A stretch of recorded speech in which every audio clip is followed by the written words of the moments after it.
He emerged in the courtyard with a gasp that tore through the frigid air, his lungs clawing at life as though each breath was a desperate bargain. Under the icy moonlight of Winterfell, the shape was unmistakable, broad shoulders draped in a tattered cloak, hair damp and streaked with gray, eyes dark with confusion and resolve. Those who patrolled the walls or hovered near the keep's arches found themselves speechless. Terror and hope warred within every onlooker. In a place as old and storied as the North, men knew that ghosts sometimes walked. This ghost, with a face that had once ruled Winterfell, stood in living flesh again. No horn was sounded, but the hush that spread across the stronghold told its own tale. Each guard's grip tightened on his spear or sword, yet not a one rushed forward. They knew that face. They remembered the stern countenance that once guided them with unwavering honor. And in the thick of that surreal moment, Ned Stark, executed in King's Landing so many years before, set his gaze upon the great stone towers. The memories behind those gray eyes seemed to weigh more than the world could carry. He half expected to see his children come racing out, Robb with a wooden sword, Sansa twirling in a swirl of bright wool, Arya feisty with a grin that promised trouble, Bran shyly clinging to the shadows, and Rickon toddling behind them all. Each step he took was filled with a heartbreak he couldn't name, for he knew the stories of those who had perished, of those who had grown, of the world that had changed since he fell beneath the blade of the executioner in King's Landing. The courtyard smelled of earth, cold stone, and the faint trace of pine from the surrounding forests. A new generation of guards manned these posts, and though some recognized him from old accounts, there were tapestries and memories aplenty in the North. Others only saw a figure said to be long dead. With his cloak torn, with the dried residue of grave soil clinging to his boots, and with an aura that spoke of ghostly resurrection, he looked like a man pulled from the crypts. The wind keened around the courtyard, swirling flakes of snow that landed upon his hair like soft, pale omens. He spoke not a word at first. The trembling in his knees was not only from the chill. The Godswood's tall weirwood tree, its bark white as bone, loomed beyond the keep. He could almost feel a calling to him, beckoning him to kneel beneath those red leaves once more. But before he could decide whether to follow that summons, the heavy oak doors opened from the great hall, and a flood of torches cast a flickering light that danced on the frozen ground. Figures rushed out, unsure of the commotion but knowing something had happened that demanded the presence of leadership. Among them was a young woman with auburn hair that glowed in the torchlight, her bearing regal, and her face etched with experiences that had hardened her beyond her years. Sansa Stark, Ned's little girl, now Lady of Winterfell, stood there in her rich furs, surrounded by retainers. He could see in her the reflection of Catelyn's fire and quiet determination, overlaid upon a gentler core. Her eyes widened at the sight of him, her face draining of color. She was half a step away from stepping back in alarm, but a raw, choked sound escaped her lips. "Father!" Her voice shattered the silence. Guards glanced among themselves. Fear was in her words, but also an indescribable longing for an impossible miracle. Ned felt his throat tighten with a swirl of love and sorrow. He allowed himself only a heartbeat to comprehend that the grown woman standing before him was his daughter, the one he had last seen as a frightened girl in King's Landing, full of courtesy and songs. His voice was hoarse, as if forced through an ancient tomb. "Yes," he whispered, "I am Ned Stark." It was no grand announcement. There was no regal presence in his tone, just the quiet, gravelly warmth of the father and lord who had once walked Winterfell's halls. It was enough to break Sansa's composure. She rushed forward, tears streaming down her cheeks, and he extended an arm toward her, uncertain if he was worthy of this embrace, uncertain if he was truly alive. The moment her arms encircled him, he felt the heat of her body and the dampness of her tears through his cloak, and it was so keenly real that he could not doubt the truth of his resurrection. He closed his eyes and remembered how she used to come to him seeking solace, how small she had been. Now she was grown, a woman hardened by trials he could scarcely imagine. "Gods!" she breathed as she pulled away slightly to stare at him, her face lined with disbelief. "How is this?" She could not finish, and perhaps it was best they did not dwell yet on the how. The mysteries of dark magic, the rumored powers of the Lord of Light, or some other cruel enchantment, Ned knew not. For all he understood, the old gods had allowed him to walk again, if only for a purpose he had yet to grasp. He touched Sansa's cheek lightly, the memory of his beloved wife still fresh in his mind. How Catelyn's eyes had been full of concern when he left for King's Landing. He swallowed back the ache. He had returned, but so many pieces of his life were gone. He sensed motion behind Sansa. Another figure stepped out into the torchlight, and Ned realized that it was not only Sansa who stood tall as a leader in Winterfell. Jon Snow, his son in heart, though not by blood, emerged wearing black and gray, a stark reflection of Ned's memory of him. Yet there was a difference in the way Jon carried himself, a surety tempered by struggle. He walked with the weight of leadership on his shoulders. His posture was that of a king, crowned by the North's acclaim, and also by the scars of warfare. Ned saw a scar etched along Jon's cheek, perhaps from the battles against the dead or the living. The moment Jon's eyes caught the shape of the man in the courtyard, Ned felt a wave of emotion cross Jon's features: disbelief, heartbreak, wonder. Jon stood still, gloved hands fisting at his sides. A flash of the boy Ned once knew, filled with anxious longing for paternal approval, flickered across Jon's face. But this was no boy standing in the yard. This was a man crowned by adversity, a man who had fought White Walkers, who had died and risen once himself. Ned's mind staggered at that revelation as he recalled distant rumors about Jon's resurrection, and who now bore the uneasy weight of a kingdom's loyalty. The watchers around them, men of the North and beyond, parted respectfully, letting the newly returned Ned Stark and the king in the North lock eyes. The old gods, the new gods, some unknowable power, it did not matter. In that moment, two men linked by duty and love stood just a few yards apart. Ned took in the breadth of Jon's shoulders, the carved lines of sorrow in his face. His presence spoke of tragedy and perseverance, and though he was still young, his eyes held a weariness that told of a warrior's soul. The swirl of curiosity and shock in the courtyard seemed to vanish, leaving only father and son in a silent reckoning. Jon's breath escaped in a white cloud in the cold night air. He took a step forward, uncertain. "My lord," he said, voice thick with emotion. For years, he had dreamed of the father who had shaped him, the father who had shared secrets of steel and honor. He had believed that father to be gone forever, and with that belief came guilt, anger, longing. To see Ned Stark standing once more was both a boon of unspeakable joy and an upheaval of all that had settled. How he began, but no answer could contain the swirl of confusion, relief, and fear in that single question. Sansa slipped her hand into Ned's, as if fearing he might vanish if she let go. The warmth of her hand anchored Ned, reminding him that this was indeed real. He forced his lips into the faintest semblance of a reassuring smile. "I don't know," Ned replied quietly. "But I am here, Jon." His voice cracked on the name. He saw the flicker of something in Jon's eyes: regret, shame, longing, and a fierce pride that brimmed in him at being called son, perhaps for the last time. They stood for a moment longer before Ned felt his legs buckle. Exhaustion from his resurrection weighed heavily on him. He reached for the nearest support and found Jon's arm. The king in the North caught him gently, concern knitting his brow. "We must get you inside, get you warm," Jon said. There was authority in his voice, laced with tenderness. As Jon helped him toward the great hall, Sansa on Ned's other side, the courtyard was abuzz with whispers that followed them like a tide. "Ned Stark has returned.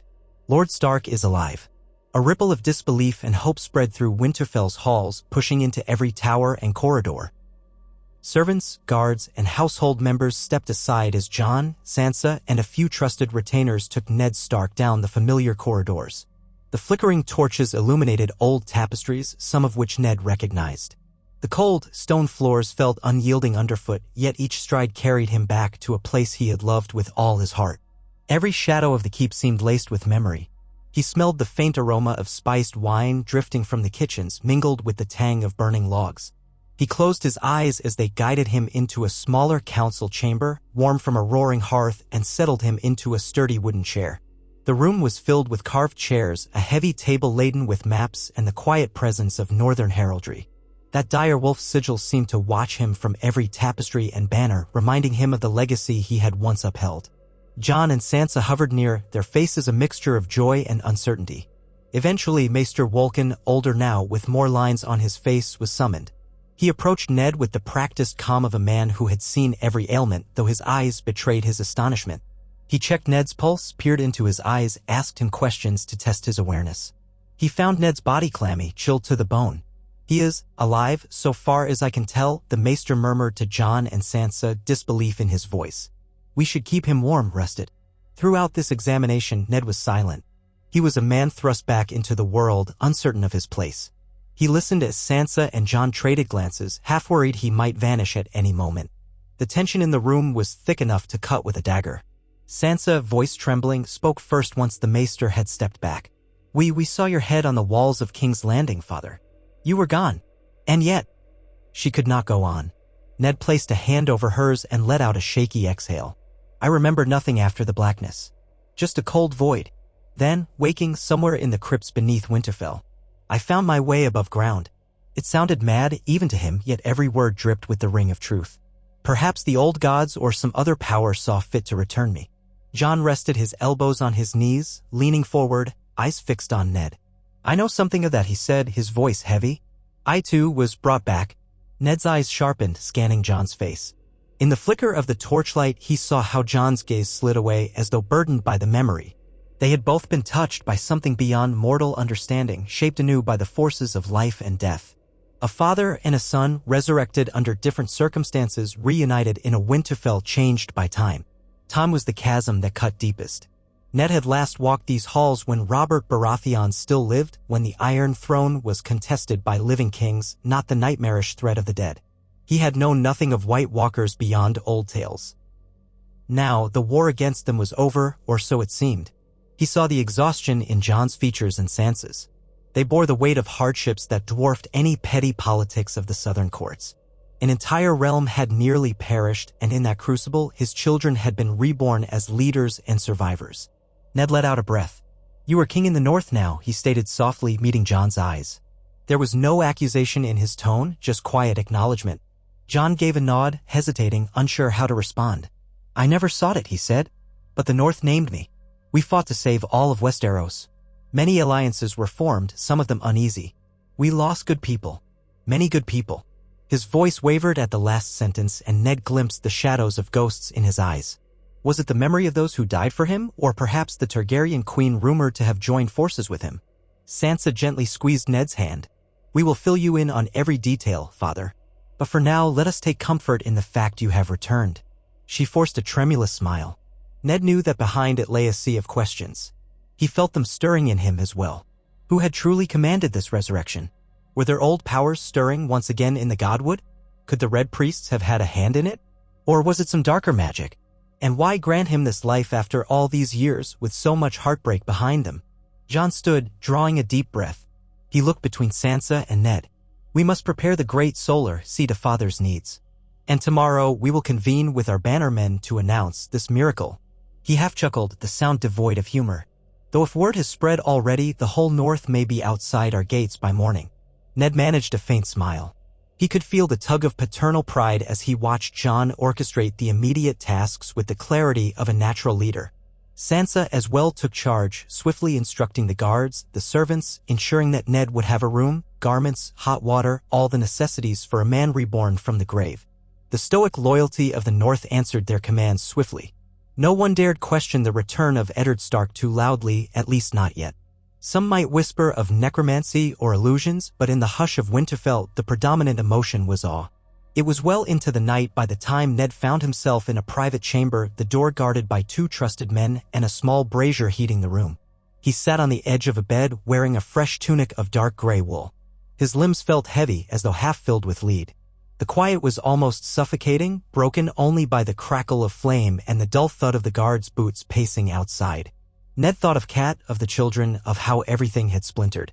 And he thought of how the gods, in their unknowable design, had brought him back only after so much had been lost.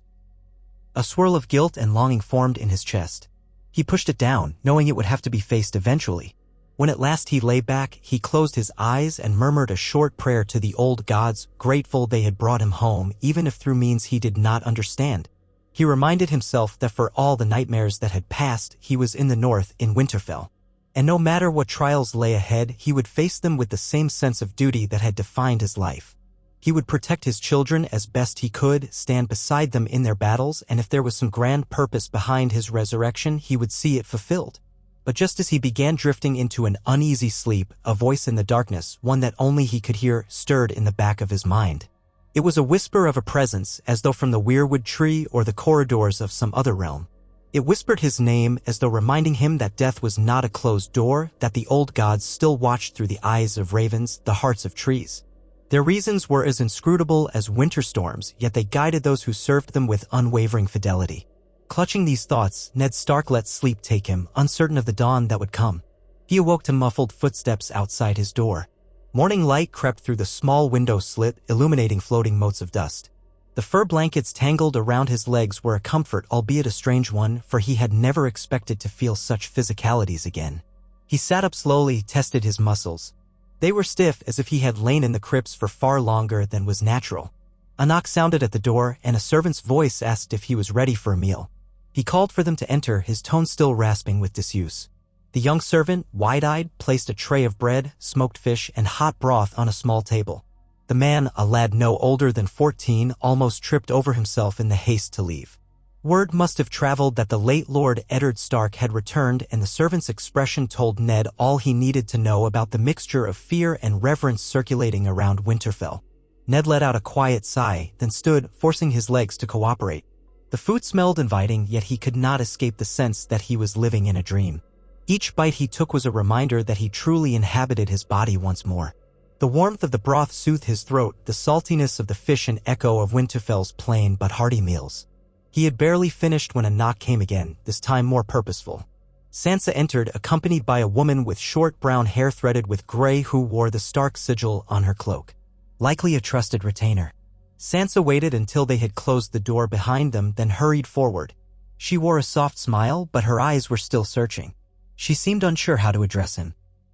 The last time he saw her, she was a child, longing to be a lady of southern courts, betrothed to a golden prince. Now she was a lady in truth, the de facto leader of the North until recently when Jon's kingship had become the rallying cry. "Good morning," Ned said gently, feeling a swell of affection. She inclined her head. "Good morning, father. I hope you rested well." Her tone was courteous, but laced with heartbreak. She drew a breath, steeling herself. "We have called a small gathering in the main hall. Jon wants to introduce you and quell rumors. There's already talk throughout the North. Ravens have gone out, but perhaps it is best we address it openly." Ned nodded, though he wished for more time to speak privately with her, to learn of her journey, her hardships. But he understood the demands of leadership. "Lead the way," he said softly. She offered a trembling half-smile and guided him through the corridors. He noticed changes in the decor, new banners, some bearing the sigil of House Stark entwined with a three-headed dragon, proof of alliance with Daenerys Targaryen, no doubt. Patches of new masonry told of repairs after sieges or battles. Even the people they passed looked changed from the Winterfell Ned had known, hardened by war, more diverse in garb, possibly from a broader array of northern clans and beyond. When they entered the main hall, a hush fell. Long tables had been pushed aside, replaced with benches for the gathering. The high seat of the Starks, a carved wooden chair draped in wolf pelts, stood on a dais near the ancient hearth that warmed the space. Jon stood there, hands clasped, with various lords and ladies arrayed around him. Many turned to stare at Ned. Some gaped openly, others studied him with narrowed eyes as if trying to discern an illusion. Silence reigned for a moment until Jon stepped forward. A muscle in Jon's jaw tightened. Speaking before such an assembly was never his forte, but necessity demanded it. "My lords, my ladies," Jon began, his voice carrying through the hall. "You have heard the rumors. I know that what we tell you now may deaf. Why all belief? Yet the North has seen stranger things these past years." He paused, glancing at Ned. "Ned Stark, my father, has returned from the grave. I can offer no explanation save that the old gods or some other power has seen fit to restore him. As you can see, he stands here, in the flesh." The reaction was immediate. Gasps, fearful murmurs, and the shuffle of feet as watchers craned their necks for a better view. Ned stepped onto the dais with quiet resolve. He met their gazes calmly, recognizing a few faces from his old days, Lord Glover, older now and missing his left hand, Lady Mormont's cousin perhaps, as the young Lady Lyanna Mormont had perished in the war against the dead. So many changes. So many losses. "I am Eddard Stark," he said, voice measured, the timbre familiar enough to quake hearts that remembered him. "I was executed in King's Landing. I do not claim to know how I stand before you now, but I swear to you, by the old gods, that I am who I say." Lord Glover's voice rang out. "If you were truly Ned Stark, you took a spear to the thigh during the Greyjoy Rebellion, enough to scar you. Show us if you would." The challenge was direct but not hostile. Ned could see the fear in the older man's eyes, the desire for confirmation. Without protest, Ned lifted his tunic enough to reveal the old scar, a jagged line on his left thigh where hot steel had once pierced him. That scar was as unmistakable as his own face. A soft chorus of gasps spread. "It is true," muttered Glover, kneeling abruptly. The hush in the hall deepened. Another voice, from an aged lady whose face Ned recognized as belonging to House Serwyn, quivered with awe. "We have had enough resurrection tales to fill a library. The king in the north returned from death. Lady Beric from House Dondarrion's tales. Magic stirs and the Night King was faced. If the old gods see fit to return you, Lord Stark, then we must trust their guidance." She too inclined her head, though her expression was still tinged with wariness. Ned nodded to her with gratitude, though he did not miss how some watchers in the hall still looked uneasy. They remembered the power of the White Walkers, the possibility of corpses raised as mindless wights. If not for Jon's presence and the demonstration of the scar, some might have called for steel to ensure Ned was no undead threat. There was a palpable relief in the air, though, as the memory of the realm's sufferings tempered the crowd's acceptance. Perhaps, in a world where ice demons had marched on the living, the idea of Ned Stark's improbable return was not so impossible to grasp. Jon lifted a hand to quiet the murmurs. "We will not press you for immediate fealty on this matter. I understand that some of you will want to speak with him, test him further, or consult your own hearts. But know this, I believe in him. Sansa believes in him. And soon Arya will return home. She is away on business for the north. And she will confirm he is our father indeed." A small stir went through the crowd at the mention of Arya, for her name had become something of a legend, the girl who survived the impossible and delivered death like a specter. "Until then," Jon concluded, "let us remember we are one people. The North stands together." A chorus of assent rose, albeit shaky in places. Ned found himself exhaling a tension he had not even realized he carried. He tried not to let his longing show in front of the assembly. He wanted to see Arya, to learn how Bran fared, to hold Rickon if he lived, though Sansa's stories last night hinted at Rickon's tragic fate. Too many revelations and heartbreaks had yet to fully sink in. For the moment, he was content to stand beside Jon and Sansa to feel the warmth of the North's acceptance, however hesitant. This was his home. Whatever cost or cause for his return, he intended to embrace it. After the meeting dispersed, a smaller cluster formed around him, lords and ladies seeking a private word, men and women who had served him before or remembered his judgments. He attempted to greet each politely, though exhaustion nipped at him. He realized how much he needed rest, but duty demanded that he reassure these loyalists that he was indeed their Ned Stark. In the swirl of voices, Ned caught snippets of conversation about the realm beyond the north, about King's Landing, about the Unsullied who had once marched with Daenerys, about the new Targaryen claim that once threatened war. It was all so foreign, a world spinning far from what he had known. No longer was it about the scheming Lannisters or the Baratheons on the Iron Throne, so many had perished. He felt the weight of each name mentioned, each twist of fate that had befallen his family. Eventually, Jon guided him to a more private chamber off the side of the hall, a small solar with broad windows overlooking the courtyard. The light of day revealed Winterfell's grounds in a subdued hush, the training yard, the stables, a few stark trees creaking in the winter wind. "Sit," Jon said gently, gesturing to a seat near a brazier.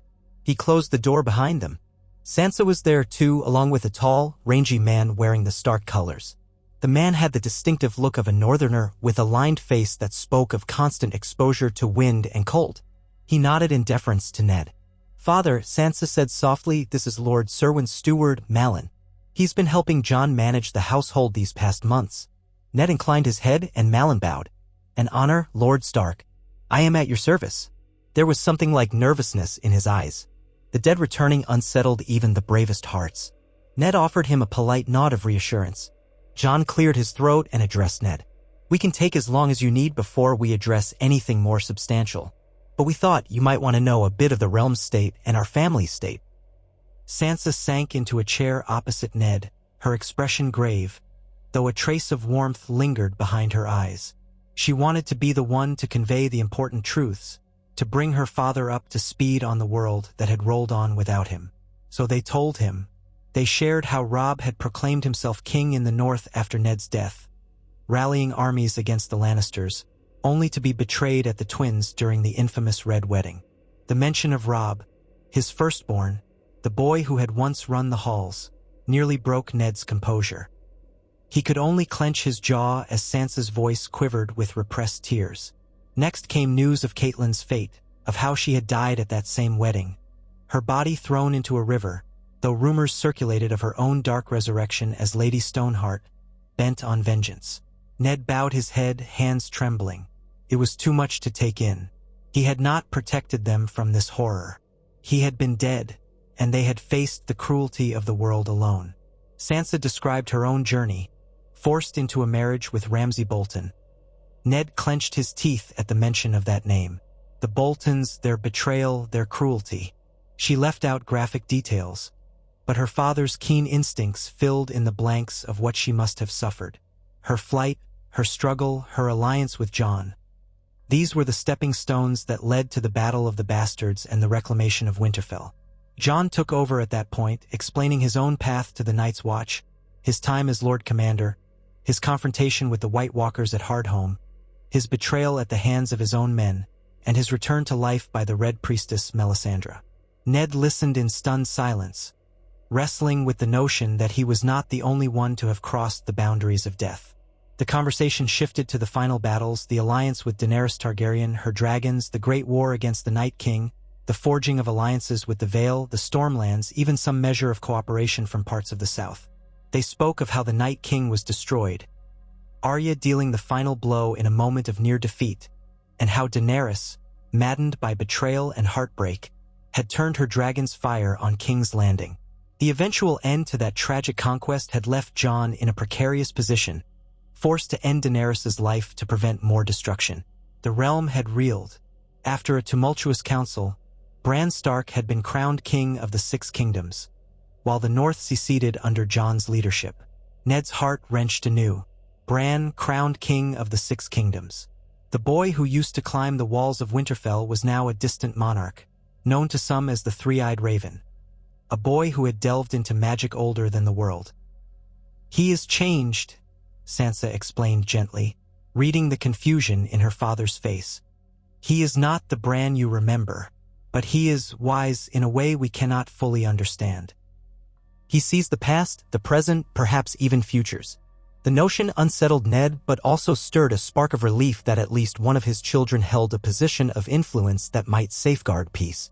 When the recounting of events ended, silence thickened in the solar. Ned stared at the stone floor for a long moment, trying to piece together the fragments of a shattered realm. War, betrayal, heartbreak, and renewal had shaped the world in his absence. His children had grown into warriors, rulers, survivors of tragedies.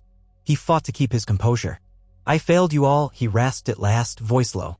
Sansa's face creased in pain. Jon's gaze flicked up, alarmed. "No," Jon said firmly, stepping closer. "You did not fail. You taught us honor, Father. You taught us the North remembers that loyalty and justice matter. We carried those lessons when the world turned against us." Sansa nodded vigorously, tears threatening to spill over. "If we survived, it was because of what you instilled in us." Ned closed his eyes, pressing his lips together to keep from breaking down. He wanted to curse fate for robbing him of the chance to protect them, but he also marveled at their resilience. He saw a steel in their eyes that mirrored his own convictions, yet it was hammered by fires he had never wanted them to endure. In that moment, he swore to himself that whatever time he had left, whatever strange second life he had been granted, he would stand by them. Jon placed a hand on Ned's shoulder. The gesture was gentle, yet Ned sensed the firm conviction behind it. "We're grateful you're here, truly. But I must tell you something more, Father." His mouth twisted as though grappling with a secret too big to hide. Sansa cast him an encouraging look. "There is a reason I am king in the North, yet not recognized as a Stark. The truth is, I am not your bastard." Ned tensed, recalling how he had concealed Jon's parentage all those years ago, a burden of secrecy demanded by Lyanna. The swirl of memories threatened to drown him. Was Jon about to speak the truth in front of the steward? Sansa, reading Ned's sudden alarm, softly dismissed Malin from the room. The steward left, bowing quickly, shutting the door behind him. Only then did Ned exhale slowly. "I suppose you already know." Jon's voice was quiet. Bran saw it in his visions, and Samwell Tarly discovered records hidden away. "I am the son of Rhaegar Targaryen and your sister, Lyanna Stark." He paused, meeting Ned's eyes.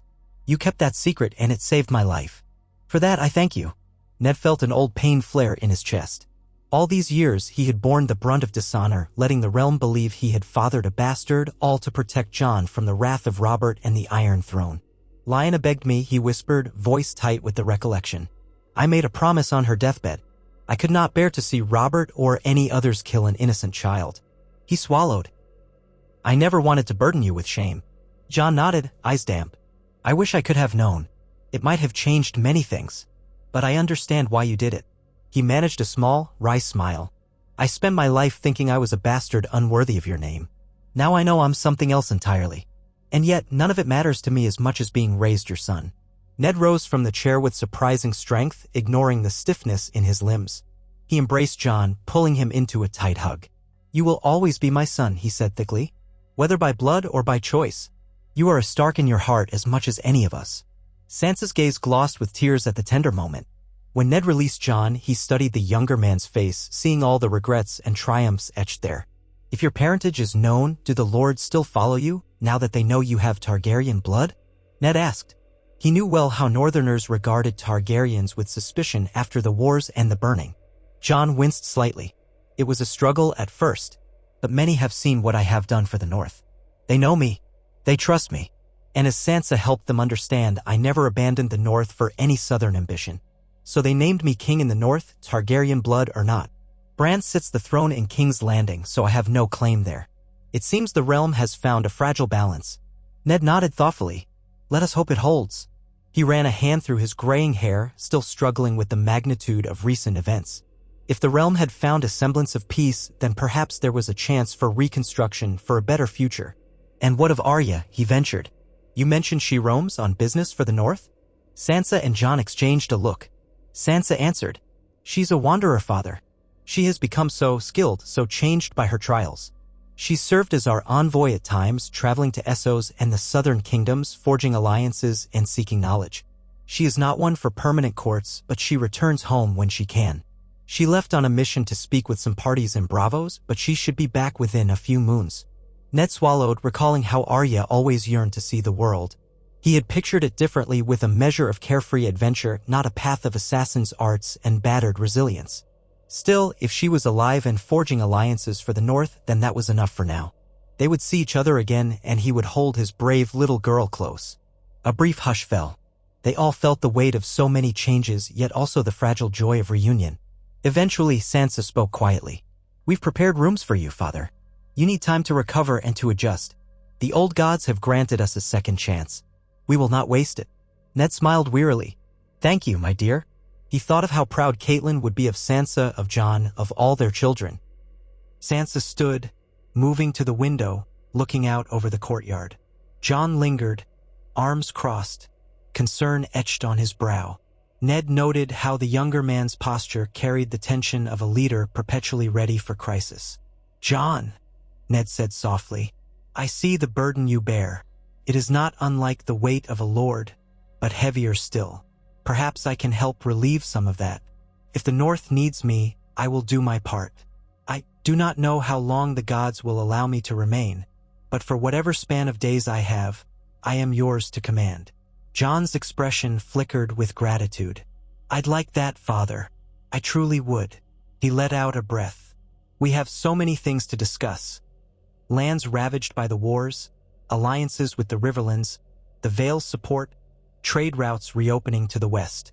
And there is always the lingering threat of further conflict in the south, even if Bran keeps peace. But for now, rest. We'll gather again to talk when you've recovered. Ned inclined his head, releasing Jon to his duties.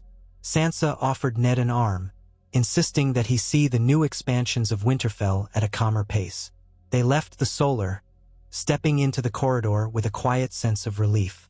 Outside, the hallway was quieter now that the urgent news had been shared. Winterfell stones carried a solemn hush, as if the castle itself was absorbing the enormity of Ned's return. Servants passed them, each offering polite bows, eyes flicking up to confirm the rumors that Eddard Stark truly walked among them. Ned responded with gentle nods, conscious of how every small interaction gave shape to this new reality. Sansa walked beside him, her arm looped through his. She guided him down a winding stair toward a newer courtyard that had not existed in his time. She told him how expansions were necessary to house the influx of allies during the wars, how they had to rebuild entire sections destroyed during the Battle of Winterfell. Stones of lighter hue indicated recent construction. Workers still hammered in certain areas, sealing up cracks, reinforcing walls. Ned gazed at it all with a mix of pride and sorrow. The castle he had known was gone, replaced by a fortress grown out of necessity and scarred by conflict. But it was strong, alive, and it was home. They passed the training yard, where a handful of men were sparring. Ned paused to watch, memories flooding him of teaching Robb and Jon how to parry with wooden swords, of Rickon and Bran toddling in the corner, eager to join. A pang of grief at Robb's loss tore at him anew. He turned to Sansa, voice choked. "I wish I could have spared him," he said, his eyes burning with unshed tears. "And your mother, and so many others." Sansa pressed his hand, her own trembling. "They are avenged, father," she whispered. "We carry them in our hearts, and your return honors their memory. It's like you are here for all of them." Ned closed his eyes, inhaling to steady himself. Each death was a wound that might never heal, but he drew comfort from Sansa's presence, from the knowledge that his children had fought with bravery, forging a new North from the ashes. Whatever time remained for him was a gift. He would not squander it. They continued on, passing the steaming pools that hinted at the hot springs beneath Winterfell. The air was crisp, carrying the scent of pine and a faint whiff of sulfur from the heated waters. At last, Sansa led him to a modest set of rooms near the older part of the keep. The stone walls were thick, the small windows narrow. Inside, the furnishings were simple but comfortable: a large bed with furs, a sturdy table, a few chairs, and a fireplace. A single tapestry depicting a dire wolf howling in a moonlit forest adorned one wall. Sansa gestured, her voice quiet. "I hope you find it acceptable. We wanted to offer you larger chambers, but this felt cozier. More like the home you remember. Some personal items have been kept safe in the crypts. We can bring them out if you wish." Ned reached out to gently squeeze her hand. "Thank you, Sansa. This is more than I could ever ask." He surveyed the room, letting the warmth of gratitude settle in his chest. "We will speak again soon, but for now perhaps some solitude will help me gather my thoughts." Sansa understood. She gave him a soft kiss on the cheek, lingering as though loath to part. Then she withdrew, leaving him in the quiet of his new chambers. The door closed and Ned sank into a chair by the fireplace, listening to the crackle of logs. The flickering firelight played upon the tapestry's threads, causing the dire wolf to appear almost alive, teeth bared in silent challenge. Despite the swirl of conflicting emotions, Ned felt a deep-seated determination stirring within him. He had been gifted an impossible second chance. He would learn the shape of this new realm, lend his counsel to Jon, and stand as a shield for Sansa, Arya, Bran, wherever they might need him. He would not let the bitterness of regret consume him. Instead, he would serve as he always had, with honor, duty, and love for his family. He sat there, letting the warmth seep into his bones until weariness overtook him. His eyes drifted shut, and in the darkness behind his eyelids he saw flashes of memories he had kept locked away: the Tower of Joy, Lyanna's whispered plea, the mocking grin of Littlefinger, the silent vow he made when Cat's body was laid to rest in the cold river waters. So many mistakes and triumphs, so many regrets and joys. Now they churned together in an endless tide, urging him to go forward, to stand firm in whatever storms lay ahead. At some point he dozed off, not quite asleep but lost in that realm of half-dream. Images swam in his mind, the crypts beneath Winterfell where his ancestors' statues stared with hollow eyes, their stone wolves at their feet. He imagined them stirring, acknowledging his return. He thought of the weirwood tree, its carved face weeping red sap, whispering secrets. Then came a vision of Jon seated on the high seat, the king in the north, a crown of dire wolf heads on his brow. Beside him, Sansa, regal and unflinching. Then the scene shifted and Ned saw himself, sword in hand, facing a shadow in the courtyard. He could not make out its features, but it radiated a cold malice. He jerked awake, hand twitching as if grasping a phantom hilt. His breathing was uneven. The room was quiet, the fire burned lower. For a moment he sat there, heart pounding, uncertain of what the dream foretold. He knew enough of the old gods to suspect that sometimes they sent portents or warnings. That overshadowed shape, he did not know if it threatened him or his children, or if it was merely the memory of some undone sin. But he steeled himself, knowing that in the days and months to come he would have to unravel these mysteries. Pushing himself to his feet, he paced the room. He did not feel the exhaustion now. Instead, a restless energy coursed through him. He left the chamber, nodding to a passing guard who seemed startled to see him up and about. Without seeking a guide, he made his way through the corridors, relying on old memories of the keep's layout. He passed the old armory, the row of arrow loops facing the courtyard, the winding stair leading down to the crypts. Something about that dark staircase drew him. He paused at its top, heart-pounding, remembering how he had found himself reborn within those tombs. At length, he lit a torch from a nearby sconce and descended. The air grew colder and stiller with each step. Ancient dust and dampness lingered in the crypt's passages. The torches mounted on the walls cast flickering shadows on the statues of stark ancestors, each resting with a dire wolf at their feet, each likeness sculpted in stone. Ned's footsteps echoed in the silence. He passed the statues of his father, Rickard Stark, and his sister Lyanna. The memories of them rippled through him, accompanied by the swirl of sorrow and warmth that always clung to family. He moved on, deeper, until he reached the alcove where his own name was carved upon an empty tomb. The lid was unsealed, shoved aside. This was where the quiet of death had forsaken him, returning his spirit to flesh. He held the torch aloft, the flame illuminating a carved likeness of his face on the stone. It was an unsettling sight to stare at one's own effigy, marking a death that should have been final.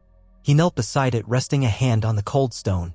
He tried to recall the sensation of crossing back from the darkness. Little more than wisps and echoes came to him. The godwood, maybe. A voice murmuring in the gloom. A pull like a guiding hand on his soul, directing him back to his body. He whispered, voice trembling, "Why me? For what purpose?" The crypt did not answer.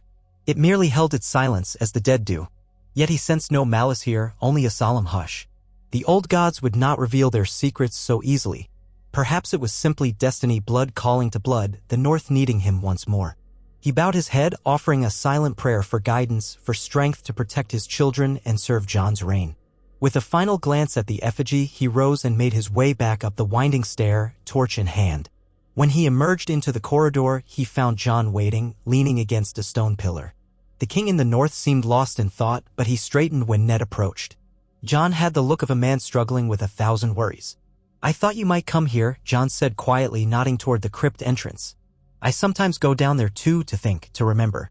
Ned extinguished the torch in a nearby sconce. "What do you see when you go there?" he asked gently. Jon's face was half-shadowed in the torchlight. "I see the faces of those we lost. I remind myself why we fight, why we lead, so that others don't share that same fate." He paused, then met Ned's gaze. "I wanted to speak with you about something important. Not now if you're too weary, but soon. About how we guide the North forward together." Ned's heart warmed at Jon's desire for counsel. "Whenever you wish," he answered. "I will do all I can." Jon nodded. His expression darkened slightly. "There are still threats. The Iron Islands stir restlessly, the Dorne delegates remain cautious, and there's talk that some remnants of Daenerys' followers may harbor resentment. We should plan for every possibility." Ned touched Jon's shoulder. "We will plan. But for this night, take solace that the North stands strong. You are not alone, Jon. You have Sansa, Arya, Bran, even me if you'll have me." Jon offered a small, grateful smile. "I'll always have you, father." Together, they walked back toward the main body of the keep, where the halls were softly lit by torches in iron brackets. Servants passed with quiet bows. A pair of guardsmen saluted, murmuring their respect. Ned felt a mixture of strangeness and fulfillment at walking by his son's side. Both of them returned from death, both determined to shape a realm that might know lasting peace. The future was a vast unknown. War could flare again, enemies might rise from the ashes. But for now, Winterfell pulsed with life, and in that life, Ned Stark found renewed purpose. He retired for the evening, drifting in and out of sleep, haunted by the possibilities that stretched out like an open road under the winter sky. Come morning, he was sure he would be drawn into meetings, perhaps find himself forging new alliances.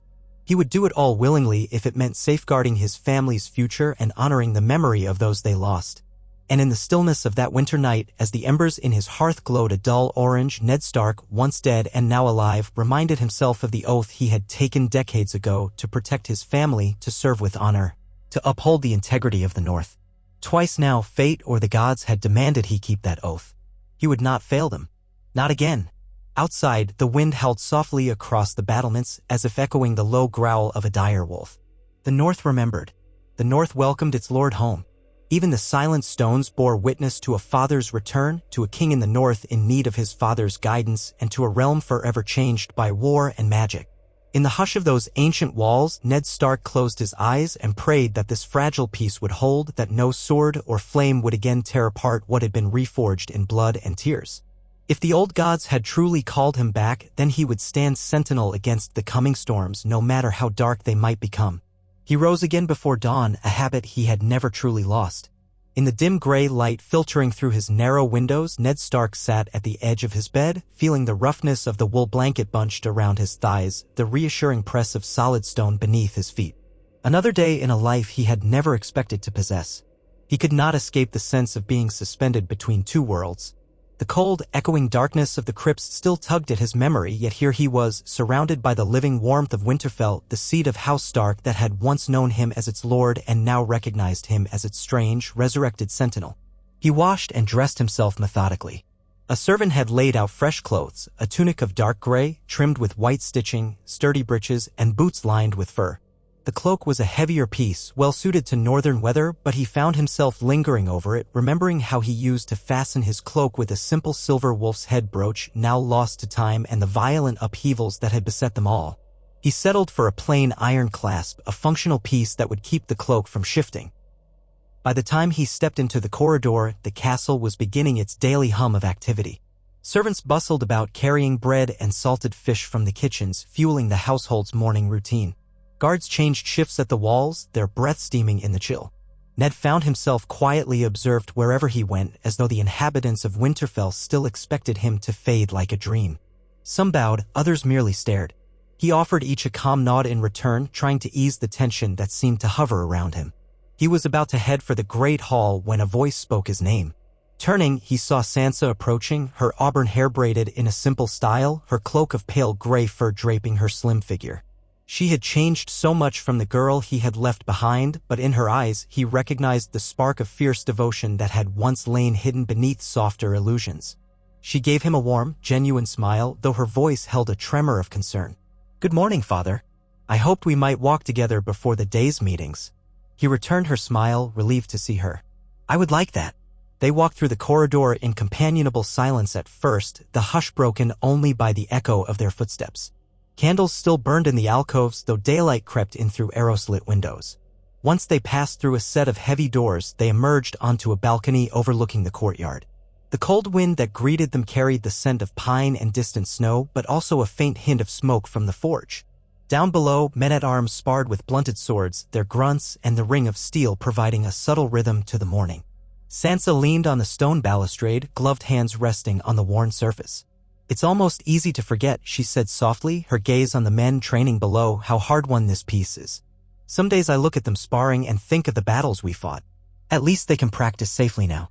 No whites or monstrous armies at our gates." Ned followed her gaze. He remembered the training yard from so many years before, when he had watched Robb and Jon crossing wooden swords for the first time, Theon Greyjoy standing nearby with an eager smirk. That memory felt as though it belonged to someone else's lifetime. "Peace is fragile," he replied gently, "but it is ours for the moment."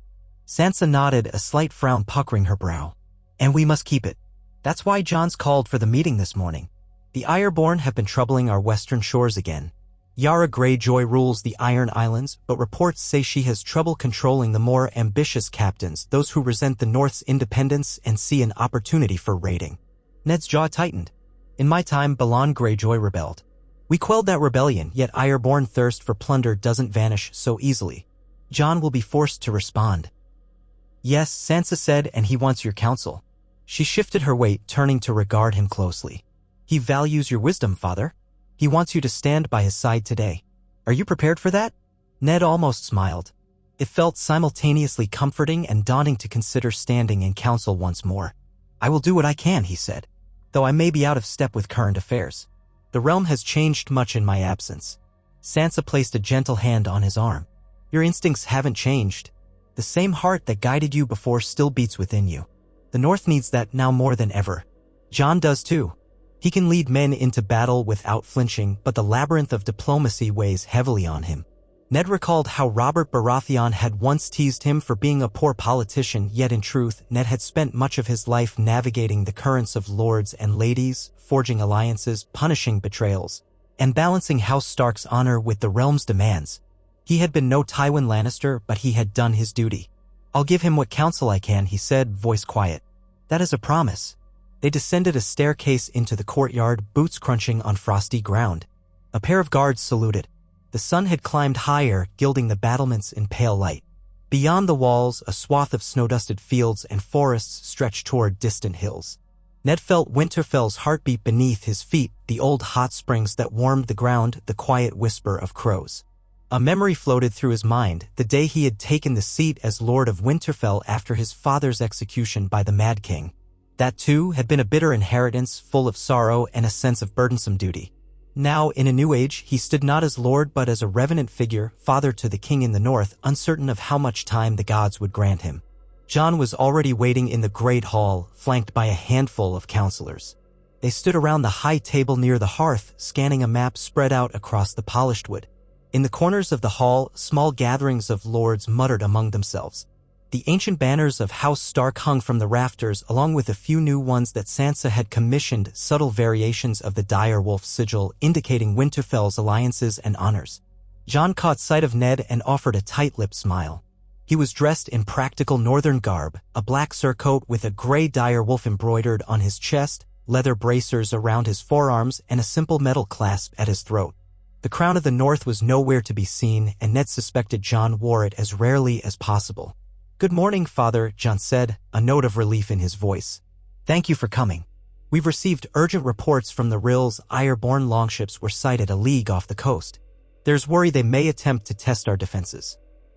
Ned nodded, folding his hands behind his back as he joined them at the map. Sansa stood on Jon's right, while a tall man in a black cloak, Ned recognized him as Lord Glover's nephew, shifted aside to give Ned space. On the map, charcoal marks indicated potential raiding routes. The Rills lay along the western shore of the north, near the estuaries that once led to Torrens Square and Deepwood Motte. "What do you propose?" Ned asked quietly, studying the drawn lines. "If the Ironborn are merely testing us, it could be a show of force to gauge our response." Jon exhaled, meeting his father's gaze. "I intend to send a strong message. A few ships from White Harbor can patrol the coastline, intercepting any raiders.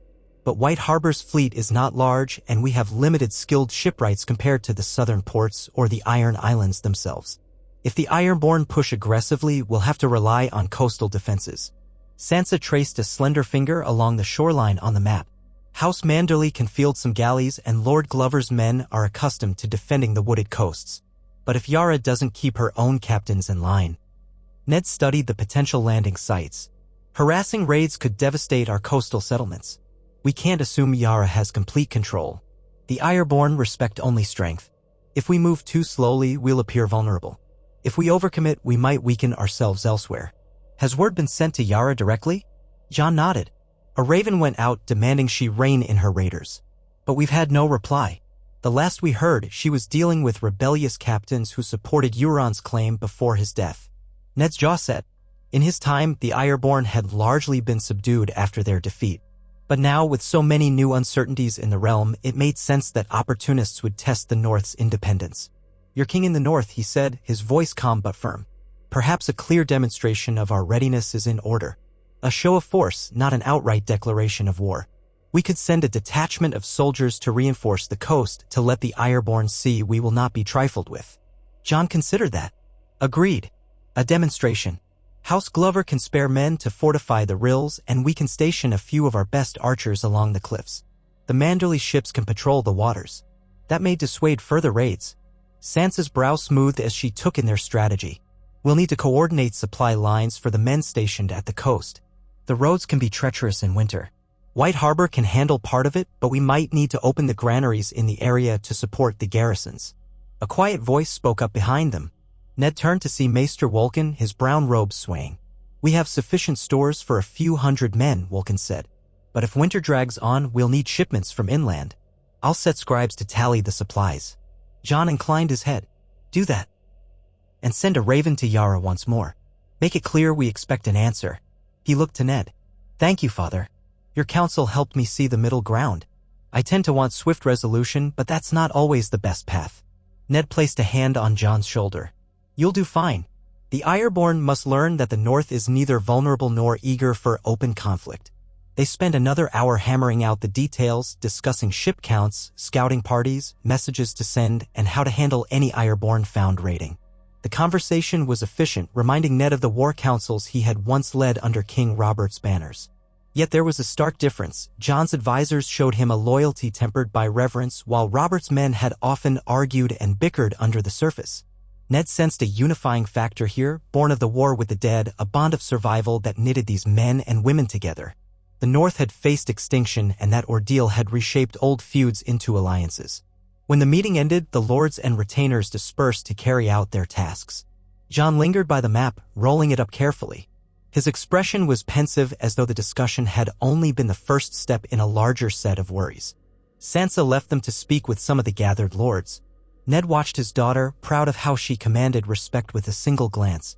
Then he turned to Jon. "What else troubles you?" Ned asked gently. Jon's lips parted in a slow exhale. "It's not just the Ironborn. Word from the south is that some lords still chafe at the North's independence. They're prodding Bran to reconsider. House Baratheon is in the midst of reasserting itself in Storm's End, and they might view us as a barrier to forging new alliances." Ned frowned. "Bran is king of the Six Kingdoms. If he wanted us as part of the realm again, you think he would say so?" Jon shrugged, a weight in his eyes. "He's made no move. But the southern lords might try to sway him. We are still bound by old trade routes, old debts, old loyalties. The Targaryen wars, the rebellion history doesn't vanish. Peace or no, we remain part of Westeros." Ned's gaze drifted to the hearth where flames flickered over a fresh log. "Then we must rely on Bran's judgment. He knows the North's desire for self-rule better than anyone. If certain southern lords grumble, that is their right. But unless they muster force against us." Jon's face hardened. "If they do, we'll be ready." Then he let out a short laugh, without mirth. "I never wanted a crown, father. I never wanted to deal with politics or southern plots. But now here I am." Ned placed a steadying hand on Jon's arm. "You'll handle it, one day at a time. Besides, you have your sister and your father to share the burden." A faint smile touched Jon's lips. "Yes, I do." He set the rolled map aside. "Thank you." They parted ways. Ned stepped out of the hall, drawn by a desire for fresh air and a quieter space to think. Voices and footsteps mingled in the corridors, echoing off the high ceilings. He passed the old library tower, paused to consider if he should venture inside to see if any of the old genealogies and histories remained. Then he decided he would rather see the Godwood first. He left the keep by the side door, emerging into the sharp, crisp daylight. The sky was a pale blue, the sun glittering on patches of snow. He walked the short distance toward the Godwood Gate, remembering every step of the path from his old life. The sentinel trees and pines bordered the ancient ironwood gate, which was swung ajar. He ducked under a low branch and followed the winding trail into the heart of the grove, where the weirwood tree stood, timeless and haunting. Its bark was bone white, its leaves a deep red, rustling softly in the mild breeze. The carved face on the trunk stared with eyes of dried sap, as though weeping blood. Here, in this sacred space, Ned felt a profound stillness settle over him. It was as if the old gods watched him, measuring his worth anew. He let out a slow breath and approached the heart tree, stepping on damp moss that squelched beneath his boots. He knelt in the soft loam, placing a hand on the trunk. The bark was cold to the touch, but beneath it lay the silent presence of something ancient, older than kingdoms and their mortal concerns. He closed his eyes. Images drifted through his mind unbidden, the day he had beheaded a deserter from the Night's Watch in this very grove with Bran and Robb looking on, the day he had said farewell to Jon before heading south. The last conversation he had with Catelyn beneath these red leaves, telling her he must go to King's Landing to serve as Hand of the King. Now, after death and resurrection, he had returned to the same tree. The cycle felt both unending and entirely new. The hush of the god would seem to envelop him, and he found himself whispering a low prayer. He prayed for strength to guide Jon. He prayed for Sansa's happiness and Arya's safe return. He prayed for Bran's wisdom, for the memory of Robb and Rickon, for the soul of Catelyn, for the North and its people. He prayed that the old gods would make their purpose known, why they had summoned him from the grave. A voice broke the silence, quiet yet clear. Sometimes the old gods answer in ways we cannot understand. Ned opened his eyes. A tall figure stood at the edge of the clearing, garbed in traveling leathers and a heavy cloak. For an instant, Ned's heart lurched. He had not heard footsteps. Then he recognized the man's stark features and the shock of dark brown hair. It was no wraith. It was Hallis Mallin's son, Rodrik, who had become something of a ranger and scout in service to Winterfell. "Forgive me," Rodrik said, dipping his head. "I did not mean to startle you, Lord Stark. I come to the Godwood often to quiet my thoughts." Ned rose, brushing damp needles from his knees. "No apology needed. This place belongs to the North. We each find solace here." Rodrik stepped closer, face etched with wonder. He had been just a boy when Ned left for King's Landing. "My father always said you were the greatest lord he'd ever served." I find it hard to believe you stand here in the flesh. Ned offered a small, wry smile. Some days I find it hard to believe as well. They stood for a moment, the hush of the Weirwood's ancient presence between them. Then Roderick cleared his throat. I wanted to speak to you about something that's come to my attention while scouting. Word is that a group of Sellswords has been seen near the coast, Sellswords who once fought for Cersei Lannister, or so rumors say. I cannot confirm if they're the Golden Company or a remnant thereof, but they're led by a man called Meryn of Tyrosh. At least, that's what I've heard from travelers. Ned's brow furrowed. What are they doing near the coast? The war is over, the Lannisters have lost much. Are they seeking refuge or stirring trouble? Roderick lifted a shoulder in a shrug. Unclear. Perhaps they're seeking to earn coin from local lords. Perhaps they intend to raid, though Sellswords rarely risk direct conflict unless they're well paid. I wanted to bring it to someone's attention. Ned regarded him thoughtfully. You've done well. Jon will need to hear this. If these Sellswords have come uninvited, the coast is already vulnerable to Ironborn activity. We cannot allow another threat to roost there. Roderick nodded. I plan to ride out again soon. I'd like to pinpoint their location. If Jon gives me a dozen good men, we might track them, find out their purpose. I just wanted your counsel first. Ned remembered the trust he had placed in Hallis Malin, how that man had earned it through loyalty and integrity. Now, with Hallis gone, his son carried the same measured determination. Thank you for bringing this to me, Ned said quietly. We will speak to Jon. You'll have the men you need. Let us meet in the Solar when you're ready. Roderick bowed and left, leaving Ned alone once more beside the heart tree. He looked up at the carved face. The Weirwood's eyes seemed to stare back at him with a silent question. Had they brought him back to face precisely these kinds of threats? Another swirl of conflict in a realm hungry for peace? Perhaps. He gave the trunk a final, respectful touch, then made his way out of the Godwood. He found Jon conferring with Sansa and Maester Wolkan near the courtyards covered well, discussing the final dispatch to send to Yara Greyjoy. Ned relayed Roderick's news. Jon's expression tightened. Sellswords on our coast, Golden Company or not, could be dangerous in combination with Ironborn raids. I'll give Roderick the men he needs. If we find them, we can confront them directly. Sansa pursed her lips. We can't chase every rumor. But ignoring them would be folly. Let's send watchers and gather more information. If we act too soon, we risk sparking a conflict we don't fully understand. Jon considered her words with a short nod. Cautious as ever, Sansa. But I agree. We won't start a fight, only gather knowledge. Father, if you want to oversee this effort, you're welcome. Or if you prefer, I can lead it from here. Ned mulled that over. A part of him longed to ride out personally, to walk the coastline he had not seen in years. Another part recognized that Jon and Sansa were used to commanding. I'll help coordinate, he said finally. I'd like to speak with Roderick again, ensure he has the supplies and men he needs. Beyond that, I trust you both to make the final call. This is your realm now. Jon offered a grateful half-smile. Sansa's gaze flicked between them, a subtle trace of relief in her eyes. Ned guessed she, too, worried that his presence might overshadow Jon's authority. Yet if they worked together, it could be a boon rather than a threat to Jon's standing. Unity was key. They parted to set the plan in motion. Messages went out. Within a day, Roderick Malin had gathered a small band of seasoned scouts and riders. They left Winterfell under Ned's watchful eye, heading west with instructions to observe, track, and return with news. Jon bolstered the coastal defenses, dispatching soldiers and archers to the rills. Sansa coordinated supply lines, ensuring no settlement went hungry. It was a flurry of purposeful action, reminiscent of preparations before a major conflict, though the realm claimed to be at peace. In the quiet intervals between these tasks, Ned found himself stepping back, observing the subtle rhythms of life in Winterfell. He noticed how swiftly Sansa dealt with disputes among lesser houses, how easily Jon commanded the respect of his men, how the castle staff looked to them as pillars of stability. Once, these tasks had fallen squarely on Ned's shoulders. Now, he felt both pride and a measure of sadness at how they had been forced to learn these skills in the crucible of war. One afternoon, as Ned walked along the battlements to clear his head, he spotted a familiar figure training in the courtyard below. Brienne of Tarth, her golden hair cropped shorter than when he had last heard tales of her, her armor fitted to her tall frame. She moved with surprising grace, parrying the strikes of 3 soldiers at once.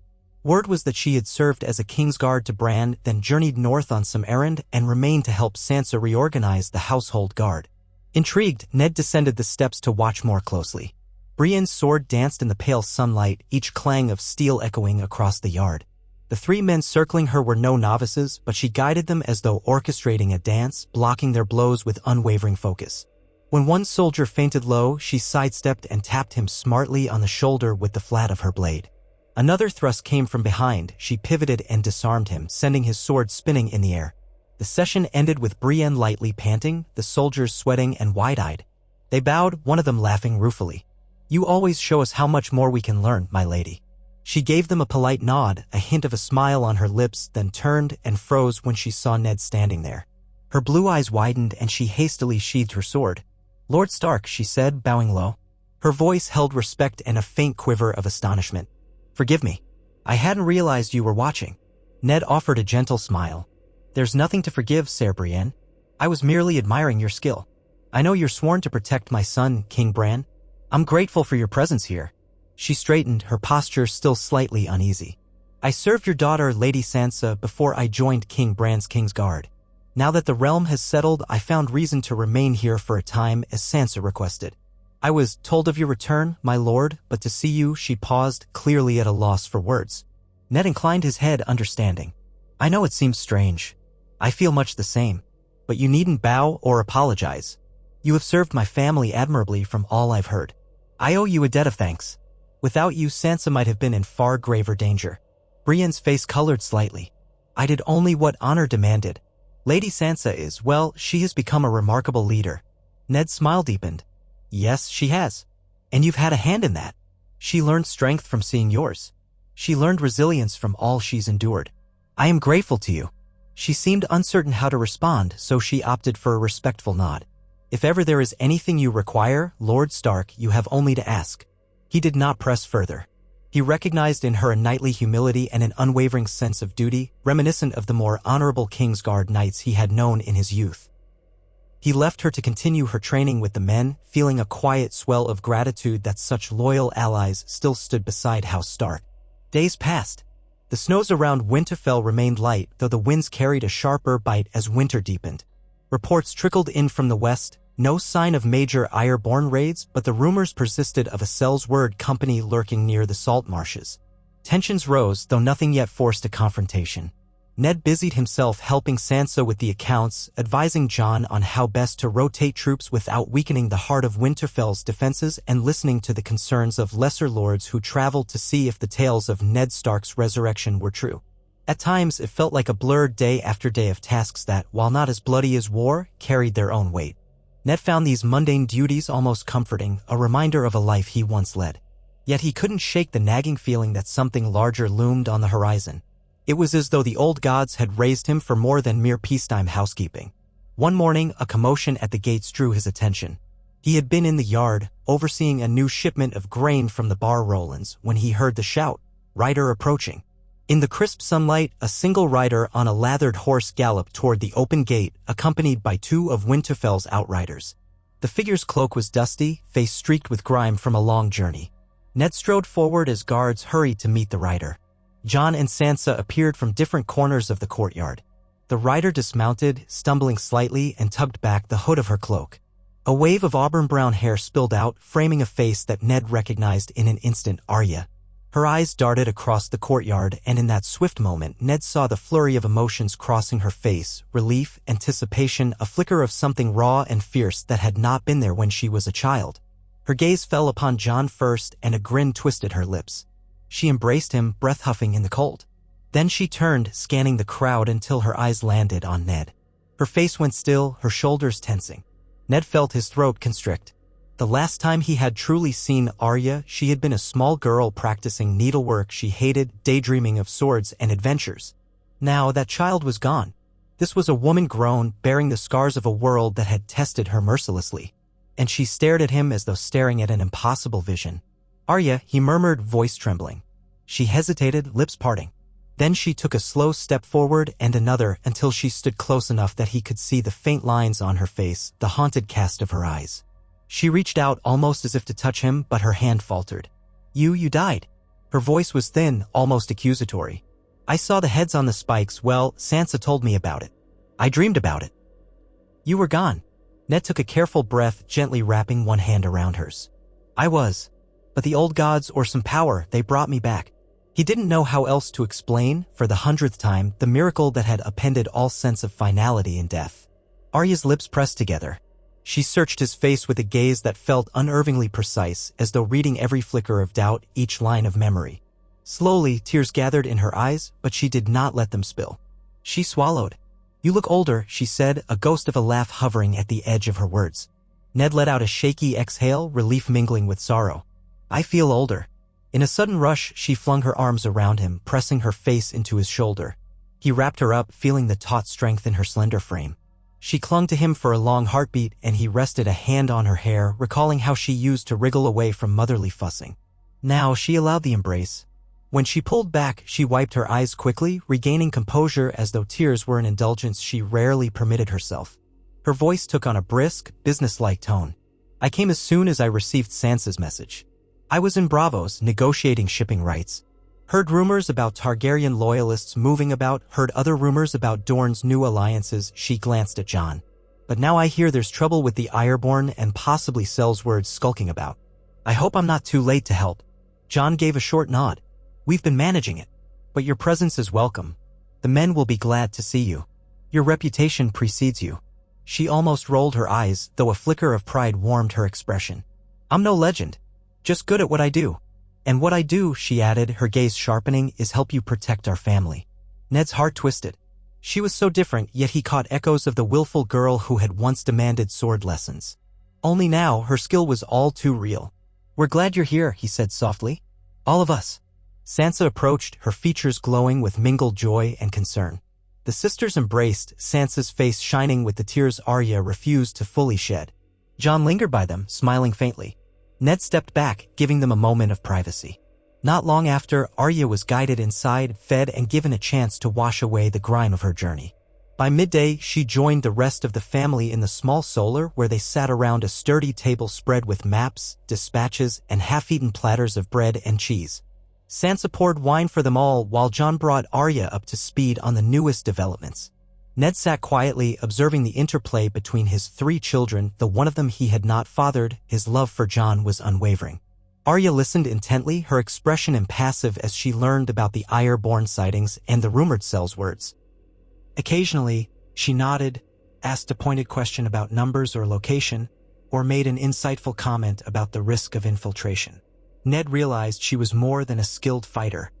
She had sharpened her mind to tactics and subterfuge in ways he had never anticipated. Finally, Arya leaned back in her chair, crossing her arms over her chest. "We need more information on these Selzwerds.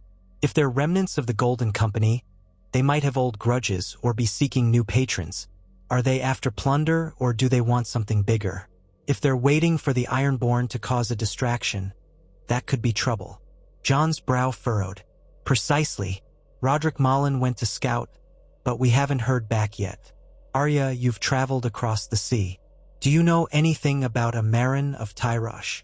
She shook her head. "No. Tyrosh spawns a lot of mercenaries. Some are skilled, some less so. If he was part of the Golden Company, he's likely dangerous. Those men pride themselves on discipline and cunning. But it's not an official company deployment, or we'd have heard more rumors. Probably just a splinter group." Sansa's voice was measured. "A splinter group, yes, but still enough to cause chaos if we're not careful. Suppose the Ironborn and these Selzwerds make common cause. They raid the coast, sow confusion, maybe slip into the interior. We can't allow that." Arya nodded briskly. "Agreed. Let me help. I can ride west, blend in, scout them directly. You know I'm good at that. Better than sending a large party that might scare them off." Ned felt a surge of protective instinct. "It's dangerous." She met his gaze without flinching. "I've faced worse than a band of Selzwerds. Let me do what I'm best at. If you prefer, I can take a few trusted men, but no more. We'll return with clear intelligence." Jon regarded her thoughtfully. "I won't stop you, Arya, but be careful. We can't lose you." He paused. "Take Gendry with you if you want. He's here forging new weapons for the Guard. He's proven he can handle himself, and you trust him." A flicker of warmth touched Arya's face at the mention of Gendry, though she kept her composure. "I'll ask him if he wants to come." But I need to leave soon if I'm to intercept Roderick Mullen or find where these Sellswords lurk. Ned studied the determination in Arya's posture, the calm acceptance in Jon's eyes, the silent approval in Sansa's face. They had formed a tight unit of trust. He realized how, in their harrowing experiences, they had come to rely on Arya's unique skill set. She was no longer the child who needed protecting from the world. She was a weapon the North could wield. Very well, Ned said finally, his voice laced with reluctant acceptance. But come back to us safely. You've only just returned home. I do not want to lose you again. Her eyes softened. I promise, father. She reached across the table and gave his hand a quick squeeze. Her touch was warm, her fingers calloused, a far cry from the girl who once squealed at the idea of wearing a frilly dress. They set about planning. Arya would depart at first light, with Gendry if he agreed, plus 3 of the best scouts Winterfell could provide. She would travel light and move swiftly, aiming to locate Roderick or the Sellswords camp, whichever she found first. Meanwhile, Jon and Sansa would maintain vigilance at Winterfell, ready to dispatch reinforcements. Ned joined them in reviewing the possible routes, the hidden trails, the vantage points along the coast. He spoke of the smaller villages that dotted the region, long-forgotten hamlets that might shelter Sellswords seeking anonymity. As the meeting concluded, Ned lingered, watching Arya gather her belongings. She moved with efficiency, rolling up a map, tightening the strap on her sword belt. Needle still hung at her side, though it looked dwarfed by the practical longsword she also carried. She caught him watching and arched an eyebrow. He smiled, stepping closer, lowering his voice so the others wouldn't overhear. You've done so much, faced so much. I am proud of you, though it pains me to think of what you endured to become who you are. Arya brushed a stray lock of hair from her face. I wouldn't change it, father. Well, maybe I would, but not if it meant letting the family suffer. At least we survived. We found our way back to each other. She touched the pommel of Needle lightly. You gave me the sword. It kept me alive more times than I can count. Thank you. Ned exhaled, emotion welling up in him. I only wish I'd been there to guide you. You were with me, she said softly, in memory at least. Then she turned, slinging her pack over her shoulder. Don't worry. I'll be back before you know it. She left, footsteps echoing down the corridor. Ned stood there, a hollow ache in his chest, praying once again that the old gods would not take her from him. Jon approached, reading the tension in Ned's face. She knows what she's doing, Jon offered quietly. Ned nodded. I see that.